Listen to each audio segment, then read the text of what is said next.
On a toute une série de cycles dans la vie d'une infrastructure nucléaire. Et c'est là où la digitalisation va prendre toute sa puissance, parce qu'elle va permettre d'avoir une continuité des données au travers de toute la vie d'une infrastructure nucléaire. Si je reviens sur ce sujet de la continuité numérique, en fait on a un gros changement qui est apparu ces dernières années, c'est que initialement l'industrie nucléaire était une industrie qu'on appelait guidée par des documents. Il y avait beaucoup de rapports, rapports d'inspection, rapports de design, etc. Et il y a une difficulté, c'est que ces rapports, comment on les analyse, comment on les lit, c'est un vrai écueil. Et en fait, toute la stratégie du digital permet de transformer ces documents en données. Donc, du coup, on a ce qu'on appelle le big data pour le nucléaire. Et donc toutes ces données, elles ont beaucoup de valeur et il faut mettre en place les outils, les méthodes pour mettre en évidence cette valeur. En fait, on est au début, parce que ce qu'il faut savoir, c'est que l'industrie nucléaire, c'est une industrie des temps longs. C'est-à-dire une centrale, ça met à peu près 10 ans à être construit, puis ensuite c'est exploité entre 40 ans et 60 ans.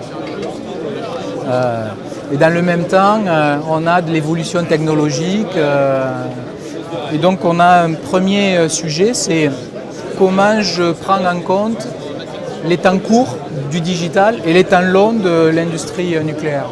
Et finalement, on voit aujourd'hui principalement deux routes. Il y a une première route qui est de dire j'utilise des plateformes intégrées. Donc il y a des industriels qui développent des plateformes intégrées. Et je mets toutes ces données dans ces plateformes intégrées.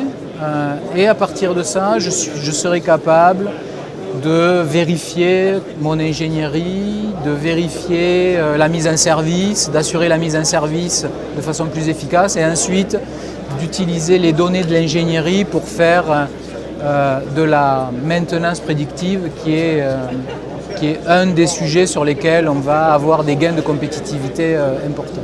Le problème de ces plateformes intégrées, c'est qu'elles occasionnent des migrations, ce qu'on appelle du legacy, de l'héritage digital des sociétés, très importants. Elles ne sont pas si faciles à mettre en œuvre. Et nous, à Système, avec notre expérience du terrain, on a choisi une route un petit peu différente qui est une route de dire finalement je vais développer ce qu'on appelle des agrégateurs de données.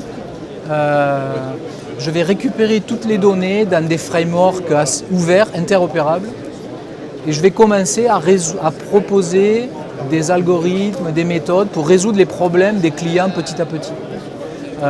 Et c'est ça que nous faisons. Sachant que dans la suite, on est sûr que dans 5-10 ans, on pourra continuer à migrer ce qu'on a fait sur des plateformes industrielles. Et donc en fait, c'est cette capacité que l'on propose à nos clients pour faciliter leur transformation digitale.